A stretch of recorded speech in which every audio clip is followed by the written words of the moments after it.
My name is Fon Nguyen, and I'm here in Olympia. I have several concerns with Congressmember Baird from what I've heard him say so far. Unfortunately, I wasn't there in Vancouver or Longview because I live here in Olympia, and I wish he would have been here in Olympia to have a town hall meeting and discuss it with his constituents here. But I hear that there were about 500 people in Vancouver that he met with, and they showed their opposition to his current stance in Iraq, and the same thing happened in Longview. And from what I've heard Congressmember Baird say, he's considered that those hundreds of people that he met in Vancouver and Longview represents a vocal minority. And he has explicitly said that there is a, quote, a quiet majority who supports him for telling the truth. And I have a problem with that.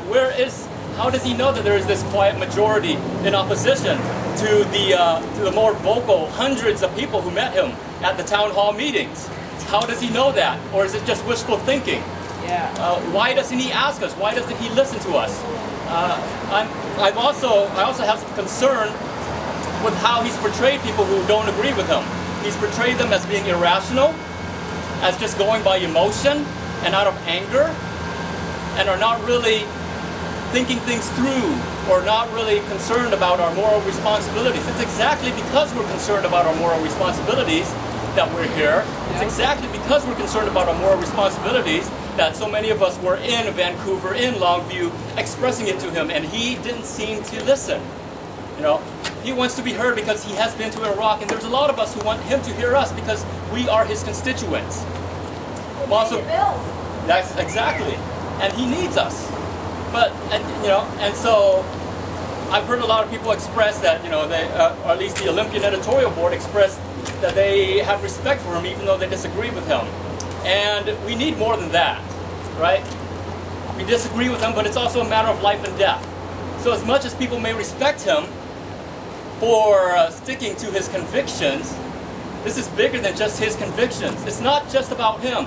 It's about all the soldiers who are over there, and it's about all the Iraqis who are over there. And I would like to know, how long was he in Iraq? I know that he visited Iraq twice. And I know he stepped out of the green zone. How long was he outside of the green zone?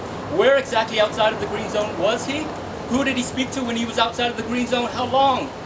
Because I have heard how these congressional delegations work. How is his trip different from the other trips that were done by other Congress members? And he says that what he experienced was not a dog and pony show. And so what we want to know is, how was it different? How was his trip so special, so different from all the other trips where they propagandized the Congress members, where they had sheets with the bios and how to pronounce the Congress members' names, where all the soldiers in the green zone had these little sheets with information on how these Congress members voted. How was his trip different? Who did he speak to that was different from who all the other Congress members spoke to? Good question. How do we know? Because when I hear all the arguments that he's made, he doesn't seem to connect his personal experiences with how that relates to the rest of Iraq in general, how that relates to the rest of the military occupation in general. Because he was in a certain area that he says fewer soldiers were being killed, but that does not reflect the numbers. That does not reflect the numbers for overall Iraq, which has either stayed constant, or if we compare it to last year, is actually higher than it was last year. So if he was in a certain area where fewer soldiers were being killed, it does not reflect the wider perspective. So how does his personal experiences in his few hours at a certain province here or there represent what is happening throughout Iraq? And so that's what we need to know. We need to know how his visit, and explicitly, in detail, how his visit reflected the greater Iraq in general. And how many refugees did he speak to? There's at least 3 million of them, 1 million internally displaced, over 1 million internally displaced, 2 million, at least 2 million who have become refugees and have left Iraq. How many of those refugees did he speak to? Is he going to go to them and say, hey, we're making progress, come on back? We need to know.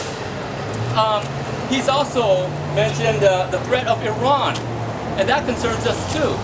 What is the Iranian threat? He says that we can't leave Iraq because of the Iranian threat. We need to know explicitly what that means. And why is Iran more threatening to the Middle East than the U.S.? He talks about Iran being unchecked. What about the United States being unchecked in the Middle East? What are we doing in there? Yep. What are we doing in the Middle East? And so we have a lot of questions, and we would love to ask him these questions, but, you know, and I'm glad that he's so welcoming of us today. Now we would just like to see him in person and address these concerns, because, you know, this is more than just his convictions. This affects all of us. This affects all the people in the Middle East too. And one more thing is that, which really concerns me, is like, what was he learning when he was in Iraq? He mentioned how if we left Iraq so suddenly, women may be forced to wear burqas, or they might be stoned to death for learning to read. Now, burqas don't exist in Iraq.